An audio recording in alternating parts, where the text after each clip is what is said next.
I'm joined today by Mr. Rob Southey, who's Head of Investment Consulting at Momentum Corporate. Rob, welcome to the channel. Thanks, Chris. Thanks for having me. My pleasure. So one of the things that we haven't spoken about too often on the channel, we've spoken about everything else. We've spoken about communication, administration readiness, the whole trip, but the investment side has not had that much attention yet, and I'd like to address that, especially looking at the article that you recently did on EBNet, where we are talking about adopting, looking at the various different strategies that one can adopt for your savings pot, for your retirement pot. Just unpack that for us a little bit more, if you can, please. Sure, Chris. We looked at it from a couple of perspectives, and we do appreciate, as you mentioned earlier, everybody's now rushing to get ready administratively for two pots. So this is probably something that'll get a lot more attention in future, especially now that a lot of admin systems, they're gearing up, but not many any administration systems have the ability to implement this at the moment. We're focusing on a couple of elements here. One is what happens if you have different investment strategies between the retirement pot and the savings pot. And then the other element we look at is what is the impact on your retirement outcome from different withdrawal strategies. So in other words, somebody who doesn't withdraw at all to somebody who withdraws frequently. What happens if you withdraw when you're younger? What happens when you withdraw when you're older? So we ran a whole lot of simulations and assessments of that, and some of the results are quite interesting. Okay, so let's have a look at the slide, and there's quite a lot of information here. And I'll just explain it a little bit quite quickly. So in the bottom here, you've got the ages. And there, if you're going to have a look and you want to understand the assumptions, those are all in our article. I won't go through those now. But what you've got at the bottom on the x-axis is the age of a person. So we've assumed somebody starts working at the age of 25 and they retire at the age of 60. Just a bit of other background, we assume that they're contributing 14% to retirement funding, and then there are different investment strategies donated here by LS, which means life stage, and MM, which means money market, and those are the different strategies that we have. And at the bottom of these lines, you can see the different strategies that are applied. Let's ignore the heading for the moment about the withdrawal. Let's just focus on these lines. So if you have a look at that gold line, that's effectively the perfect person who's saving for retirement. So they're making no withdrawals and they've got one investment strategy, which is life stage.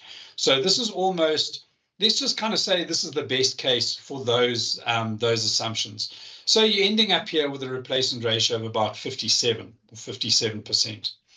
What we then do, that's that gold line. What we then do is we then say, well, what happens if you take your savings pot and you invest that in money market? Again, you're making no drawings at all. You're sitting there saying, maybe at some stage I want to make withdrawals and I'm a little bit concerned about volatility. So let me stick my savings account, my savings assets into money market, and we leave them through there. Look at that. That's a fairly significant difference. So your replacement ratio for effectively the perfect saver has gone from 57 to 48. Now that's a 16% drop. Now, it may not seem like a lot, but if you think about somebody who's earning an annuity of, say, 10,000 Rand a month, let's say that's what you get in the gold color, all of a sudden, according to this different strategy, you're now no longer getting 10,000 Rand a month. You're now getting 8,400 Rand a month. So by doing nothing other than having a different strategy, you're significantly reducing your earnings power effectively in retirement. So that just purely talks about the different investment strategies. Now what we're saying is, well, okay, what happens if we start drawing and we start making withdrawals from the savings pot? Remember, you can't withdraw from the retirement pot, only from the savings pot.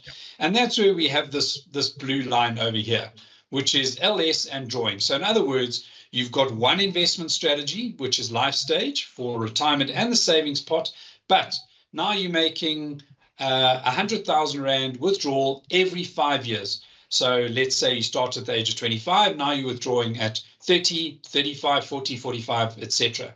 And what you can see there is, look at that significant difference, 57 replacement ratio now down to 45. So again, in my same example of the 10,000 Rand annuity over here, now you're looking at an annuity of around about 8,200. Let's then go the next step, and let's now assume that you've got a life stage for your retirement pot, money market for your savings pot, and you're withdrawing 100,000 Rand every 5 years. Look at that impact there, which is now 42%. Now, that is a really significant difference to effectively the perfect investor. That difference there is 26%. And coming back to my 10,000 Rand example, the person here earning 10,000 Rand pension, now you're looking at a number of 7,400. So it really, really is significant. We can go one step further in this example, and it may make things a little bit more real. And let's just put money terms to it. So again, we're assuming here that somebody starts at the age of 25, retiring at 60, and I'm bringing this effectively the retirement value into today's terms. And look at those numbers over there. So the pension in today's money, the difference there, 5.3, doing everything right. And over here, making your withdrawals, you can see a fairly significant difference in today's money. And I think, Chris, that's something that we think really does need people to understand. This is not unexpected. It's, if you stop and you apply your mind and you think about it, it absolutely makes sense. But what doesn't resonate necessarily is just the impact that that has. Now, what we do need to appreciate is this person here in the blue and the red, they would both have made withdrawals. So they would have got that 100,000 Rand. Now, if they had taken that 100,000 Rand and invested it to pay off debt, for example, or to pay school fees, which are emergencies, that's one thing. But if you take that 100,000 Rand and spend it on a trip going to the Olympics, you really need to reconsider, because the impact that you have on retirement will be significant. And so that trip to the Olympics should really be very, very memorable. Another thing that's worth looking at here, we've spoken about somebody who's starting at the age of 25. So what we've done is we've taken an example of somebody who's, say, 50 years old today, and we know that the two-pot system's coming in September, so that's beginning of next month. Now, people like us, we have money saved. We have what we call the vested pot, and we've got money in there. And we've just picked a number. And in this case, we've said a member has 2 million Rand in their vested pot, and now they're retiring at the age of 60. And that's quite important, because the term that I'm looking at is a period of 10 years. And what you can see here is that it doesn't really matter what a person who's 50 years old and retiring at 60 does with their savings pot at the moment, whether they put it into money market, or whether they keep it in life stage, or whether they make drawings. It really doesn't seem to make much difference. Now clearly one doesn't want that to get misunderstood, that tackle your savings pot with gay abandon. That would not make sense. But what it is saying is it doesn't have as much of an impact as if you were 25 or 30 or 35, for example. That was just something that I thought was quite interesting. And it's, again, if you think about it intuitively, it absolutely makes sense, because the savings pot at the moment, remember, it's only going to be a third of your contribution going forward, and the term to retirement is not significantly long. So the impact on your overall replacement ratio is going to be fairly limited. So I think that was just an interesting outcome. Again, it needs to be understood in the context of what I'm showing here, and not for people to go out in their 50s and just spend their savings pot willy-nilly. 100%. Thanks, Rob. Yeah, that's very interesting. I think communication is absolutely key to all of this. I mean, it really is important to share the right information with people. Yeah, Chris, I absolutely agree with you. I suppose as we go into this next period, there's going to be a bit of a rush as people who want to access the money access it. I suspect that there may be a few hiccups. Judging by what's happening, it looks like everybody's under control. But let's let that work its way through. And then I think there's a lot of focus that needs to go onto communication around accessing the savings pot.